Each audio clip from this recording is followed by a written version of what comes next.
বাংলাদেশের সাবেক প্রধানমন্ত্রী শেখ হাসিনাকে প্রত্যাপনের বিষয়ে ঢাকার করা অনুরোধ পর্যালোচনা করে দেখা হচ্ছে বলে জানিয়েছে ভারত। বুধবার দেশটির পররাষ্ট্র মন্ত্রণালয়ের মুখপাত্র রণধীর জয়সওয়াল এক সংবাদ ব্রিফিংয়ে এ তথ্য জানিয়েছেন।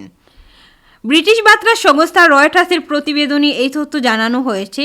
এতে বলা হয়েছে, আন্তর্জাতিক অপরাধ ট্রাইব্যুনালে মৃত্যুদণ্ডপ্রাপ্ত বাংলাদেশের সাবেক প্রধানমন্ত্রী শেখ হাসিনাকে প্রত্যাপনের চিঠি পাওয়ার কথা স্বীকার করেছে ভারত। জয়সওয়াল বলেছেন, সাবেক প্রধানমন্ত্রী শেখ হাসিনাকে প্রত্যাপনের জন্য বাংলাদেশের কাছ থেকে নতুন করে একটি অনুরোধ এসেছে। আন্তর্জাতিক অপরাধ ট্রাইব্যুনাল তাকে মৃত্যুদণ্ড দেওয়ার পর এই অনুরোধ পাঠানো হয়েছে। শেখ হাসিনা 2024 সালের আগস্ট থেকে ভারতে অবস্থান করছেন। গত বছরের জুলাইয়ে ছাত্র জনতা নেতৃত্বাধীন তুমুল আন্দোলনের মুখে বাংলাদেশ ছেড়ে ভারতে পালিয়ে যান তিনি। তখন থেকে দেশটির অজ্ঞাত স্থানে অবস্থান করা সাবেক এই প্রধানমন্ত্রীকে 2 দফায় ফেরত চেয়ে চিঠি দিয়েছে বাংলাদেশ।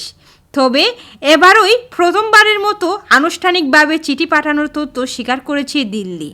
সংবাদ ব্রিফিংয়ে রণধীর জয়সওয়াল বলেছেন, হ্যাঁ, আমরা একটি অনুরোধ পেয়েছি।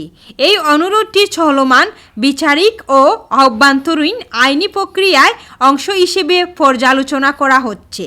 তিনি বলেন, আমরা বাংলাদেশের জনগণের কল্যাণ, বিশেষ করে শান্তি, গণতন্ত্র, অন্তর্ভুক্তি ও স্থিতিশীলতার প্রতি অঙ্গীকারবদ্ধ এবং এ বিষয়ে সব পক্ষের সঙ্গে গঠনমূলকভাবে যোগাযোগ চালিয়ে যাব। গত বছরের জুলাইয়ে ছাত্র আন্দোলনকারীদের হত্যার অভিযোগে শেখ হাসিনার মৃত্যুদণ্ড ঘোষণার পর চলিত মাসে তাকে ফেরত চেয়ে চিঠি পাঠিয়েছে বাংলাদেশ। এর আগে গত বছরের ডিসেম্বরে দিল্লির কাছে প্রথমবারের মতো একই ধরনের চিঠি দেওয়া হয়েছিল। শেখ হাসিনাকে ফেরত চেয়ে বাংলাদেশের পাঠানো চিঠি চলমান বিচারিক ও আইনি প্রক্রিয়ায় অংশ হিসেবে ভারতে পর্যালোচনা করা হচ্ছে বলে জানিয়েছে জয়সওয়াল।